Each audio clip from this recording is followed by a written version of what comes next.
95% of the agencies that you are competing with, if you're running any sort of agency or if you're a freelancer, absolutely suck, okay? But there are 3 things that you can do that I've implemented into my own business that will keep you ahead of that 95% that's out there. My name's Gavin. I run an email and SMS marketing agency, and I make these videos really just to document my own journey and provide tips and tricks. Anyway, let's get into this. Now, everything I'm going to talk about in these next 3 things is under the pillar of these other 3 things. I know that sounds confusing, but I want to say this really quickly. When it comes to any work that you deliver or any relationship that you engage in with a client, you have to be doing these 3 things constantly. Number 1, deliver quicker than what you said you would deliver. Number 2, over deliver on that service. And then number 3, ask for more work. So if you're selling video editing services and you tell them that you're going to deliver the video in a week, deliver it in 4 days, and then deliver an additional edit for them, and then ask them for more work. That is how you generate repeat business. Now, if you do those 3 things, these next 3 things are pillars under that.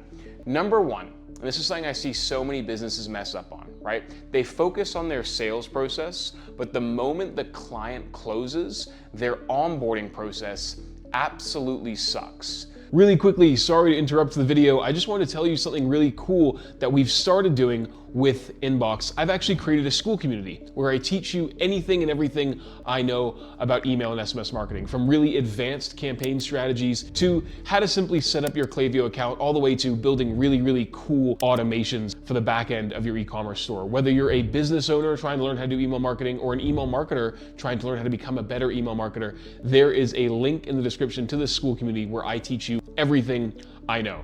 Check it out, it's worthwhile. Book a call to have a chat with me to see if you're a right fit for the community, and if you are, I'd love to get you in there. Anyway, sorry for interrupting your video, let's get back to it. So number 1 is streamline your onboarding process. When a client signs with you, almost immediately after they sign with you, they're gonna have buyer's remorse, okay?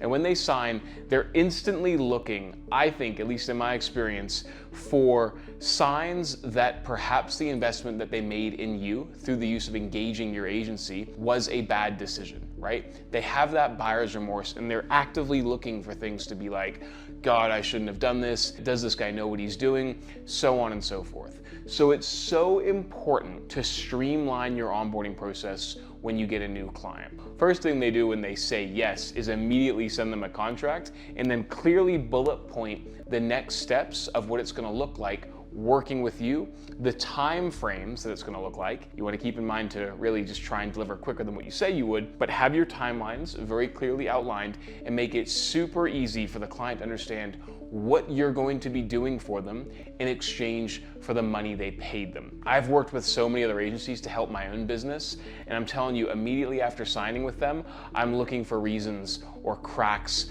or signs for a lack of professionalism. And if you can identify that, or if a client can identify that, they're much more likely to churn, okay? The onboarding process in the first month, 2, 3 months of working with you is so key for how the rest of the relationship is going to play out when it comes to them essentially being a client with you. Focus a lot of time on your onboarding process, almost more, I think, than the delivery of your actual service. Okay? Focus on that first, your onboarding, and then move over to the delivery of your service. Which brings me into my next point, number 2, which is related to the delivery of your service. You have to make yourself indispensable to the client, right? The client, more often than not, is hiring you for 2 reasons. 1, to save them time, and 2, for a set of expertise or skills that you're bringing to the table. And if you're not bringing those things, or if you're essentially just dispensable in that sense, they're gonna swap you out for a cheaper option. First of all, whenever the client says something along the lines of, hey, we can do this, but we'd really appreciate it if you did X, Y, Z in our service, make yourself indispensable and say, yes, we'll do that. Like, for example, hey, we can come up with the titles for these videos, but we'd appreciate it if you did that. Make yourself indispensable. Obviously, be aware of scope creep with the service that you're selling, but try and make it so that when it comes to the client thinking about whether or not they should get rid of you or keep you on, it would almost be too much of a hassle for them to get rid of you because of how ingrained you are with their business. So make sure you're proactively over-delivering on the service. You're lightening the load for the client as much as possible. You're making it as easy as possible to work with you, for them, compared to anybody else, right? For me, for example, I hire video editors, I hire project managers. I ask all of my staff who work with me to make the decision-making process in relation to their job as easy as possible for me. So for example, if you need feedback on something, make it very clear what you need feedback on and bullet point it in terms of, hey, give me a yes or no answer here. That's all you need to do.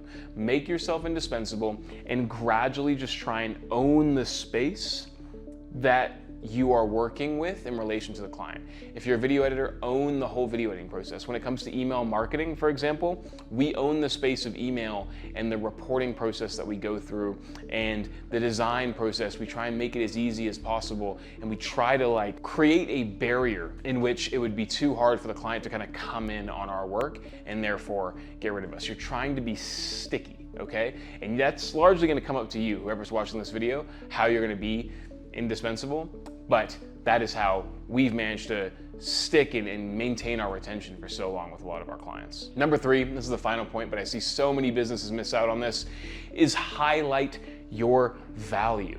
I can't tell you how many times my team has done certain things that we've over-delivered on, and we haven't made it clear to the client that we have over-delivered on that service. Anything you do, any win that you get with your client, scream it from the rooftops. Don't let it sit in silence, right? If you create an extra piece of creative for free, let them know that you've done that for them.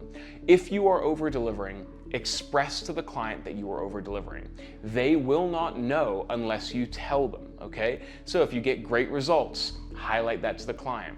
If you do extra work, highlight that to the client. If you delivered work quicker than what you said you would, highlight that to the client. You're basically bragging. You need to brag to the client about how good the services that you are selling them actually is. Now, obviously it has to be good, so you can't tell them that, this crappy service that you sold them is amazing if it isn't, which comes down to you actually over-delivering on the value, which is one of those first points that I made. But express to the business that you're working with your value. Show them your value. The other 2 points are essentially them picking up on the value, a streamlined onboarding process, and then also you being indispensable. But you also need to express to them how good of a job you're doing. Keep that going, and that's gonna maintain your level of retention and also put you ahead of 95% of the other competition out there, right? If you get a client call booked for a client, tell them that. Fantastic. Express and scream from the rooftops how good you are at the job that you're selling them. That will help you beat 95% of the other agencies out there who do not know what they are doing, okay? If you like this video, subscribe, fantastic. If you wanna check out my free school community, which you probably already have seen an ad for, awesome, jump into that too. Anyway, we'll see you in the next video, 2 videos every week. Thanks for watching.